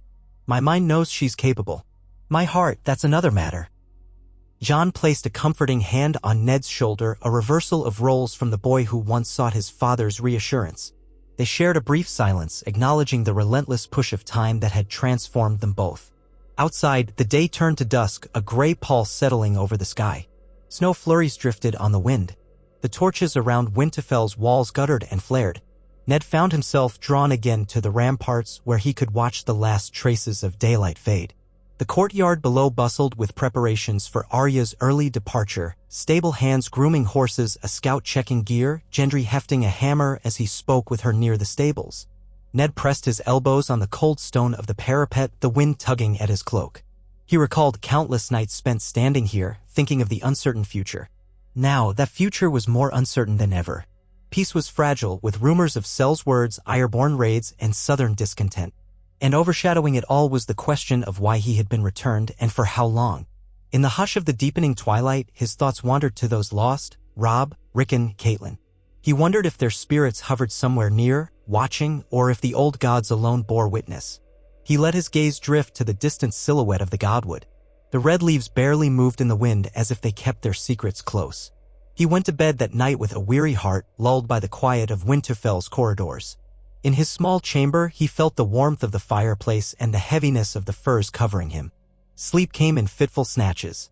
He dreamed of the crypts again, of darkness parted by faint candlelight. He saw the statues of his ancestors, their eyes seeming to glow red as if possessed by weirwood sap. A whisper echoed, words indistinct yet tinged with sorrow.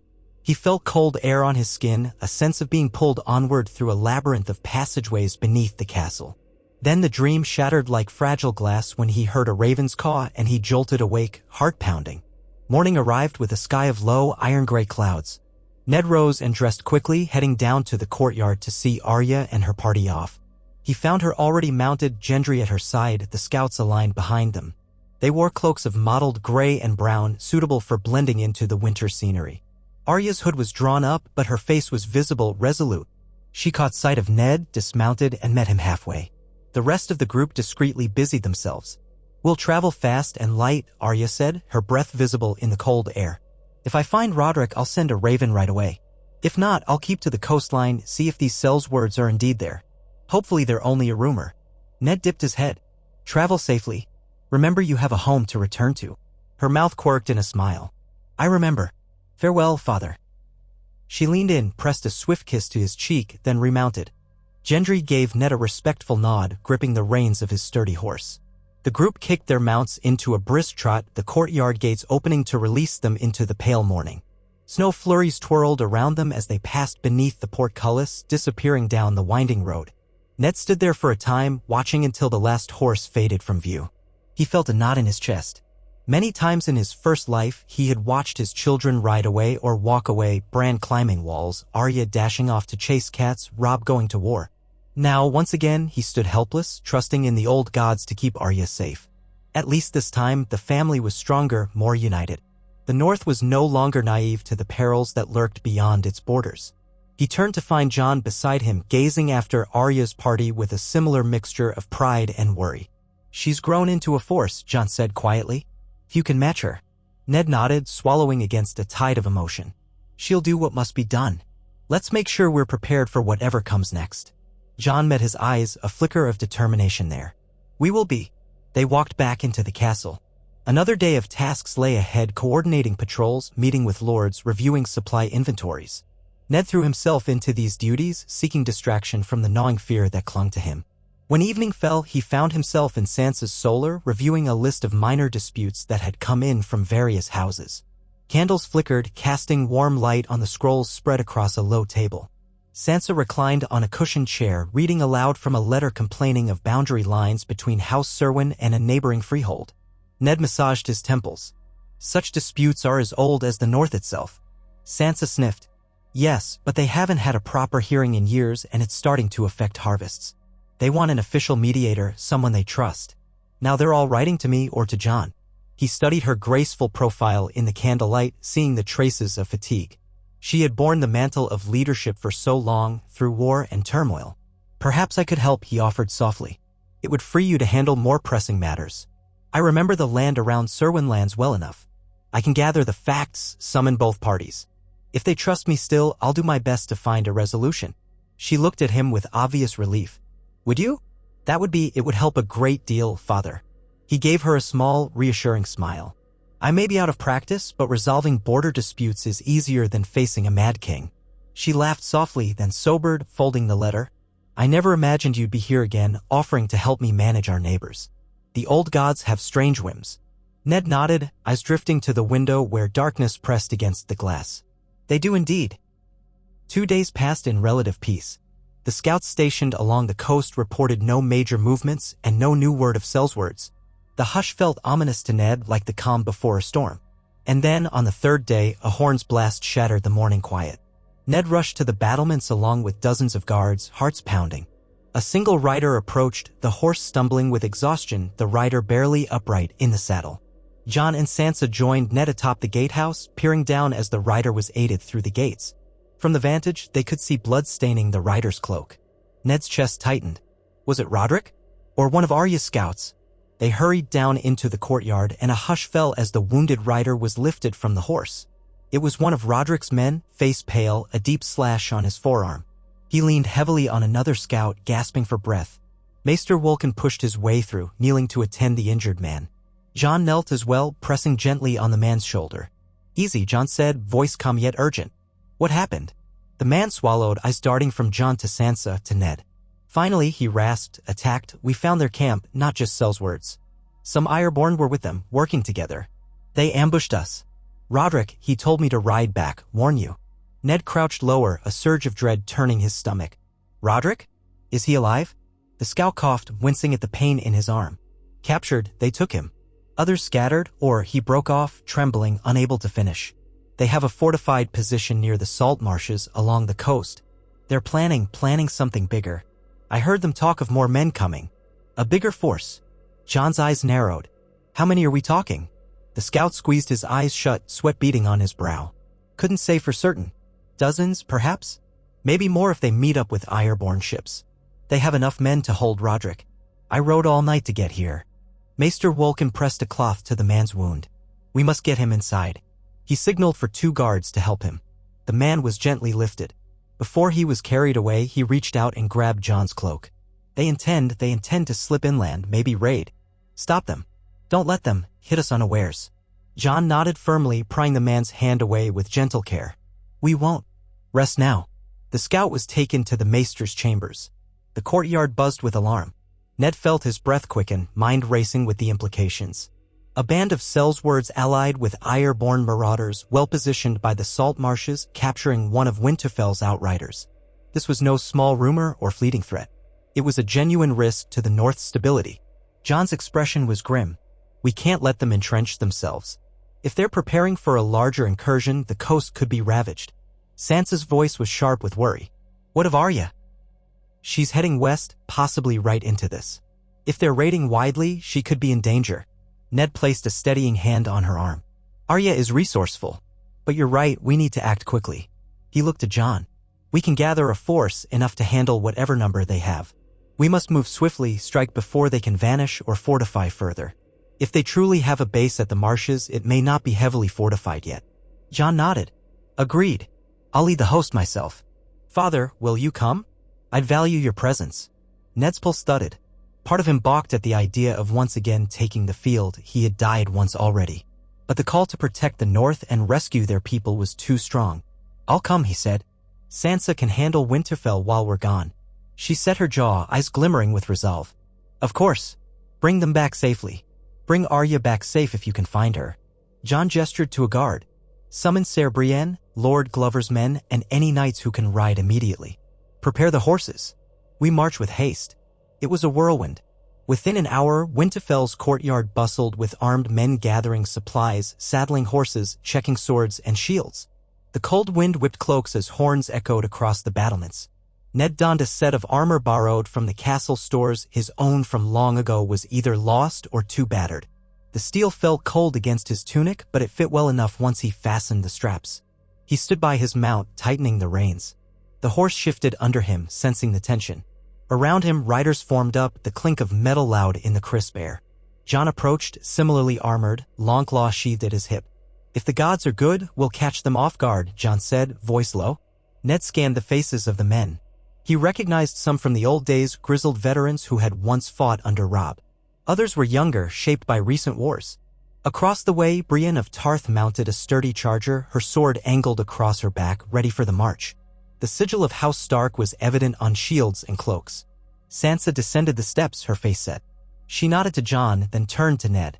Take care of each other. Ned gave her a measured nod. We will. The gods willing, we'll return soon.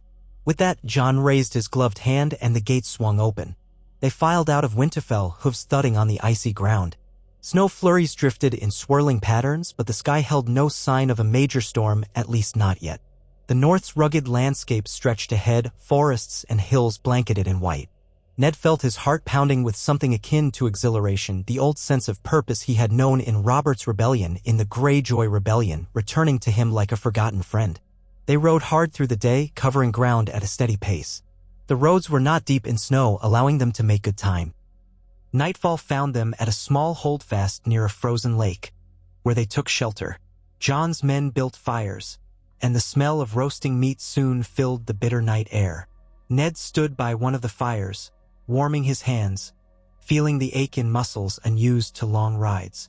Ser Brienne and a few of the command group conferred with John about the best approach to the salt marshes.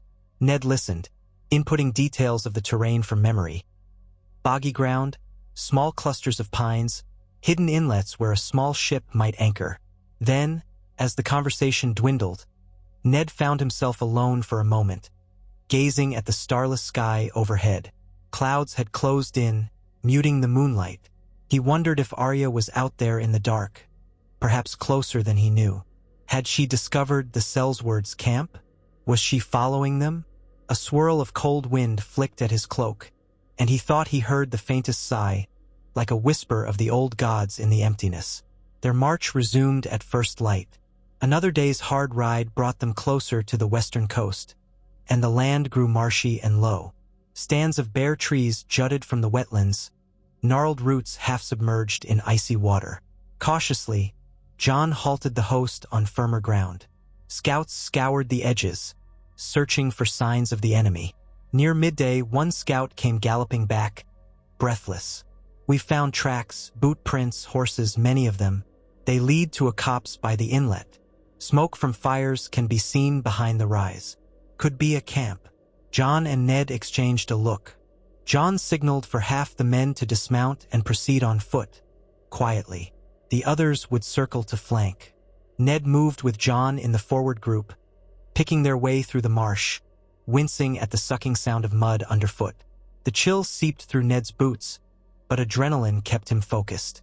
They crested a low rise, stooping behind thick brambles. Below, in a shallow depression, was a camp indeed. Tents of dull canvas, a few small cook fires, horses tied to stakes. Ned counted perhaps 30 men from his vantage, though there could be more hidden among the trees. He caught sight of a sigil on a worn banner, an ornate gold skull, possibly the personal mark of this Tyroshi mercenary. Among them, he spotted a half-finished boat or skiff near the water's edge, perhaps used to navigate the shallow channels out to sea. And then he saw iron-born men too, identifiable by their rough attire and the damp slick leathers. A few wore iron badges shaped like krakens. They shared the camp with the Sellswords, laughing and sharpening weapons. Over to one side, Ned's breath caught. He glimpsed the figure of a man bound to a wooden stake. From this distance, he could not be sure, but it looked like Roderick Mullen's distinctive brown hair. He was slumped, perhaps unconscious. John signaled quietly, pointing out the watchers on the perimeter. Men with crossbows and short spears. They were alert but not numerous. Brienne and several archers crouched at another vantage, waiting for John's command. Ned leaned in. "We can strike now while they're unaware. If we delay, they might move or fortify further." John's jaw clenched. "We move, quietly. If we can free Roderick, we do so. Then we drive them out or force them to surrender." Ned nodded, heart thumping. He whispered instructions to the men around him. The plan was simple. Half would approach from the east, half from the north, converging to catch the camp in a pincer. Their archers would aim to pick off perimeter guards before the alarm could be raised. No time for elaborate strategy. It was shock and speed or nothing. John raised his hand, and the assault began. Ned slipped down the slope with the other men, trying to keep his armor from clanking. His breath came in shallow puffs. He heard a faint rustle as Brienne's group circled. One perimeter guard, leaning on a spear, noticed movement too late. An arrow whistled and found his throat. Another guard shouted, but an arrow took him in the chest. Shouts erupted in the camp. Chaos ensued. Men scrambled for weapons, cursing in various tongues. Ned charged forward, sword drawn, as a Sellsword lunged. Their blades clashed with ringing force. Ned felt the shock up his arm. He had fought rarely since returning, but muscle memory guided him. He sidestepped, swinging the sword in a controlled arc. The Sellsword parried but left his flank exposed, and Ned landed a strike that sent the man sprawling. He pressed onward, smoke stinging his nostrils from the overturned cook fires. Another Sellsword rushed him, spouting in a Tyroshi accent. Ned blocked blow after blow, the clang of steel echoing in the marshy clearing. He saw John in his peripheral vision, Longclaw flashing, men falling before him. Arrows hissed overhead, and an iron-born raider collapsed with a scream. Out of the corner of his eye, Ned glimpsed Brienne of Tarth carving a path through the melee, her blade knocking aside 2 men at once. A group of Sellswords tried to rally N.E.A. the skiff, but northern soldiers swarmed them. For a moment, the press of bodies was overwhelming: cries, steel, mud, blood. Then the tide began to break under the coordinated attack. Some Ironborn scattered, retreating toward the water only to be cut down by archers. Others threw down weapons, shouting surrender in the common tongue or thick accents from across the narrow sea. Panting, Ned glanced around for Roderick. He saw a man pinned to the ground near a tent, another soldier finishing him off. Then he spotted the stake. Roderick still hung there, unmoving. With a surge of determination, Ned cut down a Sellsword who tried to bar his path, ignoring the sting of a minor cut on his own forearm. He reached the bound man, swiftly slicing through the ropes. Roderick slumped forward into Ned's arms, eyes fluttering open. "My lord," he managed, voice hoarse. Blood trickled from a cut above his brow. They got at least 2 of our men." "Ayo." "Easy," Ned said, easing Roderick down against the stake. "We're here. It's over." Then he peered around the camp, scanning for any sign of a commanding figure. Where was this Marin of Tyrosh? He spotted a tall man in flamboyant leathers, likely Tyroshi, engaged in a vicious duel with Jon. The man wielded curved blades in each hand, moving with surprising agility. Jon ducked a slash that would have opened his throat, pivoted, and thrust Longclaw forward. The Tyroshi twisted away, only to find Brienne's blade aimed at his back. He managed a desperate parry, but Jon seized the opening and slammed his pommel into the man's jaw. The Tyroshi staggered, spitting blood. Brienne disarmed him with a swift motion, sending his blades flying. He sank to his knees in the mud, cursing in a rasp. Ned helped Roderick limp toward the center of the camp. He saw that the fighting had mostly ended. Bodies lay scattered, moans of the wounded rising into the damp air. Smoke curled from a tent that had caught fire, but a few soldiers stamped it out. Jon stood over the captured Tyroshi, Longclaw leveled at the man's chest. Brienne flanked him. A cluster of Northmen surrounded the survivors, who knelt with hands raised or huddled in terror. One of the Ironborn, a thick-set man with tangled hair, glared defiantly. "We yielded, you dogs. Show us mercy." Jon's voice was cold. "You'll get fair treatment as prisoners. But I have no mercy for raiders who spill northern blood." The Tyroshi spat at Jon's feet, eyes wild. "We only took what we needed. The north is weak, you're nothing but a..." Jon backhanded him with his gauntlet, sending him tumbling in the mud. A hush fell. Jon's face was grim, lips pressed tight. "You allied with the Ironborn to raid our lands. You ambushed my men. You'll answer for it." Ned surveyed the battered camp. They had won a decisive fight, capturing the Sellswords and scaring off any who might have fled. But no sign of Arya. Worry clutched him. Where was she? Had she come this way? "Roderick," Ned asked, turning to the wounded scout. "Have you seen Arya or her companions?" Roderick shook his head, wincing. "No. We scouted this area first. They might have come a day behind us, or maybe they took another route. I don't know." Frustration gnawed at Ned. Still, relief at rescuing Roderick and quelling this immediate threat tempered his anxiety. He spoke quietly to Jon. "We should search the area thoroughly. If Arya's nearby, we might find signs." Jon nodded. Then he addressed the captives, nodding at Brienne. "Disarm them. Keep them bound. We'll question them properly. We need to know if they have more camps or more allies." Brienne and the others set to work, confiscating weapons, tying wrists, dragging the wounded aside for the maester's or healer's attention if possible. A few men lay dying, and none wasted time on them beyond a cursory attempt to stanch bleeding. War was cruel, even in a skirmish. Ned felt old grief stir in him, a memory of so many battles, so many bodies. He and a few others scoured the edges of the marsh. Trampled ground, footprints, and signs of the short struggle with Roderick's scouting party told a chaotic tale. He found one of Roderick's men dead in the reeds, riddled with crossbow bolts. Another was missing entirely, the footprints indicating a pursuit into deeper water. At last, they circled back to the camp, no trace of Arya found. Jon and Brienne finished interrogating the Tyroshi commander, Marin. The man's face was bruised, lower lip split. He glared at them with sullen hatred as they rested in admission that he had been promised gold from certain benefactors if he made trouble for the North.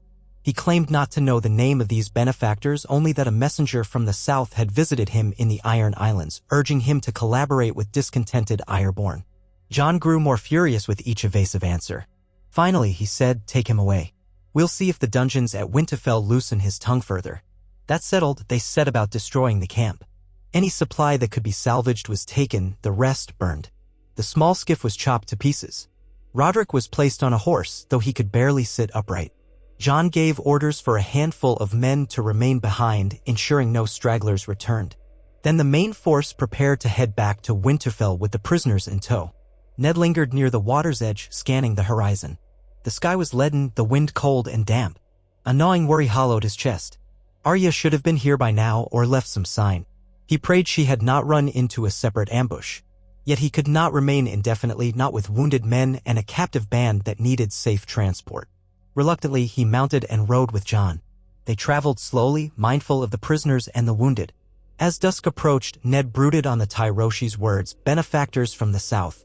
Who would pay Seleswords to harass the north? Did they hope to weaken Jon's rule or test House Stark's mettle?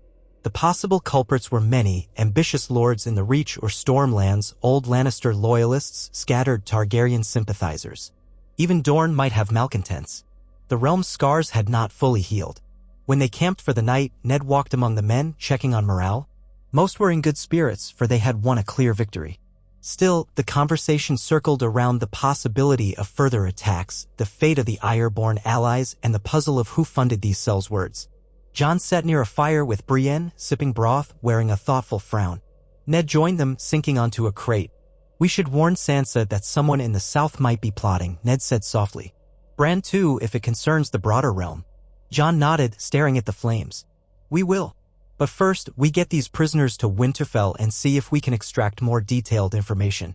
He hesitated, glancing at Ned. "I'm worried about Arya." Ned nodded, removing his gloves to warm his hands closer to the fire. "So am I. But she's proven herself capable in far more dangerous situations." Brienne spoke quietly, her voice calm. "If I may, Your Grace, Lady Arya is adept at stealth. It's possible she observed the skirmish from a distance and decided not to intervene, especially if she deemed it too risky. She might be tracking other threats." Jon sighed. "You're right. She might be out there still, watching us.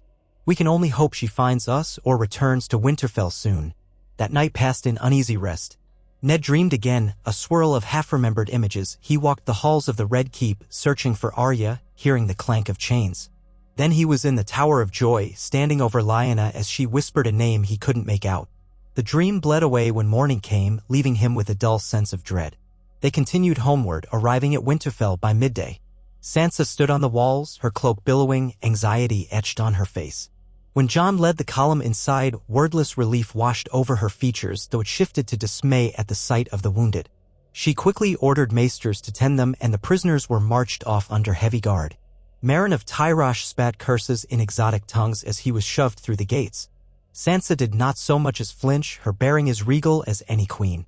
Ned helped Roderick off his horse, supporting him as they crossed the muddy courtyard. A swirl of servants rushed forward, carrying stretchers. Sansa joined them, listening to Roderick's brief account. When he was taken away, she turned to Ned and Jon. "You succeeded, but at a cost. And no sign of Arya?" Jon shook his head, frustration clouding his eyes. "Nothing. We can only wait or send out more scouts. But she'd hate that. She knows how to remain hidden if she wants." Sansa pressed her lips together. "Then I pray we'll hear from her soon." She shifted her focus. "What are these prisoners?" Jon looked to Ned, then answered. "We'll question them. If we can discover who paid them or how many more might lurk in the region, we'll know our next steps. In the meantime, we need to fortify the coast against further raids. Ironborn ships might still be out there." Ned watched the swirl of activity in the courtyard, the men dismounting, stable hands leading away horses, soldiers removing gear. He felt a surge of pride in how Jon and Sansa managed the crisis. At the same time, an undercurrent of concern for Arya tugged at him. He prayed she would appear, scowling at them for worrying, a triumphant gleam in her eyes. Yet days passed and Arya did not return. The prisoners yielded scant useful intelligence. Meryn of Tyrosh refused to name any direct patron, claiming only that a shadowy envoy had met him months earlier, spouting talk of fortunes to be made by destabilizing the north. The handful of Ironborn among the captives insisted they were rogues, merely seeking plunder, not acting under Yara's orders. Jon doubted every word they said, but no amount of threats or bribes pried a clearer answer from them. In the end, Meryn's sneer only deepened, proclaiming that the North was doomed to fragment under its own pride. The man eventually choked on his own blood after an altercation with other prisoners in the dungeon, taking secrets with him to his grave. In the following weeks, letters flew back and forth between Winterfell and Yara Greyjoy. She insisted she had no part in that rogue band, cursing their foolishness but offering only limited assistance. Sansa penned warnings to allied lords, urging vigilance. Jon considered sending a representative to King Bran in King's Landing, but the roads were uncertain and they had no solid proof of a southern conspiracy. For the moment, the matter hung like a sword on a fraying thread. Still no Arya. Anxiety gnawed at Ned's soul. He found himself pacing the courtyard at odd hours, scanning each new arrival for a glimpse of her. Jon, too, grew anxious, though he tried to hide it by plunging into the tasks of governance. Winter deepened, the days growing shorter, the nights colder. Snow piled in drifts along the walls, though it remained manageable. Sansa arranged careful rationing for distant holdings, ensuring no one starved. Then, one cold morning, as Ned stood in the yard, he heard the cry of a horn once more. Another rider, the gate guards shouted. A lone figure, hooded, approached. Ned's heart lurched. Could it be Arya? He rushed to the gatehouse, boots crunching in the snow. The figure rode a tired horse, cloak torn, shoulders slumped. As the figure dismounted, Ned saw it was one of Arya's scouts, a wiry man named Flint. Blood stained his leggings, and a desperate look haunted his eyes. Ned hurried to the man's side, supporting him as he nearly collapsed. What news? Where's Arya?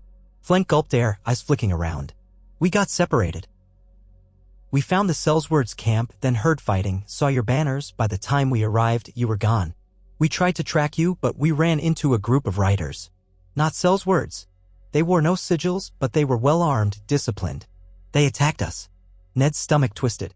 Who were they? Flint shook his head, trembling. Don't know. Could be more mercenaries. Arya took down 2 of them herself, but they had superior numbers. We fled. She told me to ride for Winterfell. She stayed behind to create a diversion so I could escape. He coughed wetly, eyes shining with guilt. I think they took her alive. I heard them shouting orders, something about a highborn prize. The courtyard seemed to spin around Ned. He gripped Flint's shoulders. Are you certain? Did they definitely capture her? Flint closed his eyes, pained. I saw her surrounded. One of them struck her from behind. She fell, but she was still breathing when they picked her up.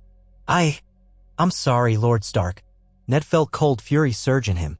Jon arrived, having run from the hall. Sansa came too, alarm etched on her face. They heard Flint's words with growing horror. Arya captured by an unknown group that fought with skill and discipline. Possibly the same shadowy benefactors behind the Sellswords. A new wave of tension swept Winterfell. Sansa touched Ned's arm, voice trembling. We must get her back. Jon's fists were clenched. We will. Flint, can you lead us to where it happened? Flint swallowed, nodded. I'll do my best, though I'm not sure where they might have taken her. It was near the old coastal road, north of that Sellsword camp. Ned stared at the distant horizon. All the relief of destroying that Sellsword band evaporated. Now, a deeper danger loomed, a band of well-trained riders who had taken Arya. The same question burned in his mind. Who was orchestrating these attacks, and why target Arya in particular? His voice emerged in a low growl he hardly recognized. Summon the horses. As many men as we can spare. We leave as soon as they're ready. Jon looked at Ned, searching his eyes. I'll lead them with you. We'll bring her home, father. Sansa's face was pale but resolute. And I'll keep Winterfell secure. I'll reach out to every possible ally, see if they've heard rumors of a group operating in the north. They won't hide from us for long. Ned tore his gaze from the gates to meet Sansa's eyes. We will find Arya, he vowed, voice laden with the steely promise of a father who had already lost too many children. No matter who stands in our way, we will bring her back. That night, Ned scarcely slept. A dark tide of dread weighed on him. He saw flashbacks of King's Landing, the moment he failed to protect Sansa and Arya all those years ago. He remembered the Red Wedding, the countless times he was powerless to save his kin. This time he vowed it would not be so. The old gods had given him a second life. Perhaps this was why. To save Arya, to keep his family from further heartbreak. Come morning, Winterfell stirred like a roused bear. Warriors readied themselves, swords sharpened, horses fed and saddled. Jon organized the men, dividing them into groups so they could search the area methodically. Flint guided them, though he was wounded. Ned forced the man to accept a horse and some healing ointment. Every detail was set with urgency. Sansa stood at the gates as they prepared to ride out once again. Her eyes glistened, but she kept her composure. Bring her home. Whatever it takes. Ned clasped her hand, then mounted his own horse. Jon was already astride a powerful gray stallion, scanning the assembled riders. Ser Brienne, Gendry, and many of the same men who had fought the Sellswords rode alongside them. The wind gusted, carrying flakes of snow that glimmered in the early sunlight. A horn sounded and the gates opened. The group thundered out of Winterfell, hearts filled with determination and dread. Ned felt the old, familiar chill of battle settle in his gut. He was no stranger to fear, but this was more personal, more urgent than any war he had waged in the past. Arya's life was at stake. He would not fail her. He could not. As they galloped along the winter roads, Ned silently prayed to the old gods, to the weirwoods, to any power that might listen. Let me save her. Let me prove worthy of the second chance you have granted me. Please, do not let my daughter be lost to the shadows of these new threats. He pressed his heels into the horse's flanks, surging forward beside Jon, the grim wind biting at his face. Ahead lay the vast north, filled with hidden paths, ancient trees, and prowling predators both human and beast. Somewhere within that expanse, Arya was held captive. Ned Stark intended to tear the North apart if he had to, stone by stone, until she was safe in his arms again. He had lost too many of his own. This time, he would bring his daughter home or he would die trying, and death, he reminded himself grimly, had yet to stop him.